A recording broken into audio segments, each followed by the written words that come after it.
안녕하세요. 2022년 7월 1일 손으로 묵상 시작하겠습니다. 오늘 말씀의 제목은 부끄러움입니다.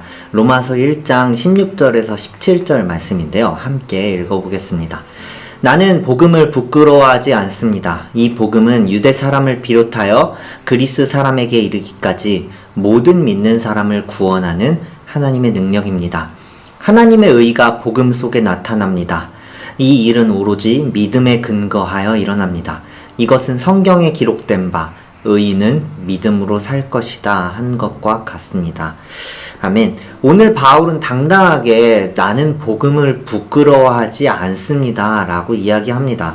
사람은 보통 어떨 때 부끄러움을 느낄까요? 여러분은 어떨 때 부끄러움을 느끼십니까? 부끄러움의 그 정의를 조금 찾아보다 보니까 이렇게 쓰여 있더라고요. 어떤 잘못을 저질러 큰 망신을 당했거나 남들에게 괴롭힘을 당해 혐오감, 짜증을 느꼈거나 주어진 일을 못해 본인에게 양심의 가책을 느끼던가 떳떳지 못한 것 또는 숫기가 부족해 다른 사람 앞에서 말이나 행동을 제대로 못하거나 어색한 것, 이럴 때 부끄러움을 좀 느낀다고 해요. 그렇다면 바울이 살던 시대, 그 시대에는 어떤 부끄러움이 있었을까요? 여기서 한번 골라보는 겁니다. 어떤 부끄러움이 있었을까요? 제 생각에는 이 부끄러움이 있지 않을까 생각해 봅니다. 남들에게 괴롭힘을 당해 혐오감, 짜증을 느꼈거나. 이 바울이 살던 이 시대는 로마 시대였죠. 로마 시대는 황제가 곧 신이었습니다. 누군가는 그 핍박과 괴롭힘을 피해서 숨었을지도 모르겠습니다. 하지만 바울은 오늘 나는 복음을 부끄러워하지 않습니다 라고 이야기하고 있네요. 지금 우리가 사는 이 2022년도에도 사회에서, 세상에서 저 교회 다녀요, 저 예수님 믿어요 라고 이야기하지 않는 사람들 있다고 하죠. 기독교인들 중에서요. 샤이 기독교, 샤이 크리스천, 이렇게도 부르기도 하던데요.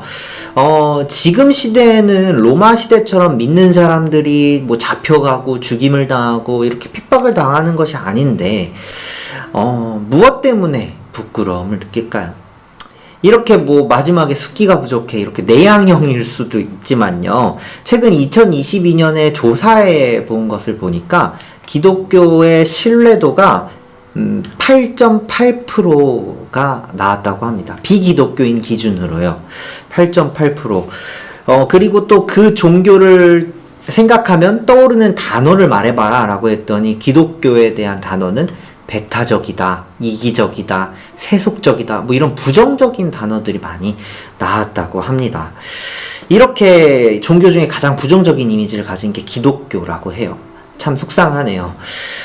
그런데 바울은 자신에게 닥쳐온 이 핍박들의 그것에 대항해서 나는 복음을 부끄러워하지 않습니다 라고 이야기했지만 세상이 교회를 부정적으로 바라보고 있는 지금 우리는 이 부끄러움에 어떻게 이야기해야 할까요? 하지만 정확히 말하자면 이것은 복음을 부끄러워하는 것이 아닙니다. 지금 2022년엔 복음을 부끄러워하는 것이 아니라 복음으로 똑바로 살지 못하는 신앙인, 복음으로 똑바로 살지 못하는 교회, 복음으로 똑바로 살지 못하는 나 자신이 부끄러운 것이죠. 창세기 2장 25절에 보니까 하나님께서 아담과 하와를 창조하셨을 때의 이야기가 나옵니다. 남자와 그 아내가 둘 다 벌거벗고 있었으나 부끄러워하지 않았다 라고 기록되어 있는데요. 이 아담과 하와가 하나님 앞에 부끄러워서 숨었을 때가 있습니다. 언제부터 부끄러워하기 시작했냐면요. 선악과를 따먹었을 때부터 부끄러워하기 시작했죠. 바로 우리 안에 죄가 있는 것을 발견하게 되면 그때부터 부끄럽기 시작합니다. 그래서 때로는 나 교회 다녀, 예수님 믿어 라고 말하는 것이 부끄러울 때가 있는 것 같아요. 하지만 하나님은 복음을 통해 의가 무엇인지 알려주셨고 그 복음으로 살아가는 것, 의롭게 살아가는 것이 어떻게 살아가는 것인지 우리에게 직접 보여주신 분이십니다. 그래서 그 아들 독생자를 보내셔서 십자가를 지시기까지 하셨던 것이죠. 첫 번째는 복음을 믿는 여러분 되시기를 소망합니다. 예수님이 나를 위해 십자가를 지셨고 나를 위해 죽으셨고 부활하셨구나. 그 사실을 믿는 것이요. 그리고 그것을 믿음으로 우리는 아직 의인이 아니지만 예수님을 믿음으로 의인이 될 수 있구나. 그것을 믿는 여러분 되시기를 소망합니다. 그래서 두 번째는 그 의인된 모습으로 살아가는 거죠. 부끄러움 없이 살아가는 것입니다. 오늘도 사랑을 베풀고 믿음으로 기도하며 그렇게 부끄러움 없이 살아가는 여러분 되시길 소망합니다. 그렇게 복음을 믿고 의인된 모습으로 살아가기 시작한다면요.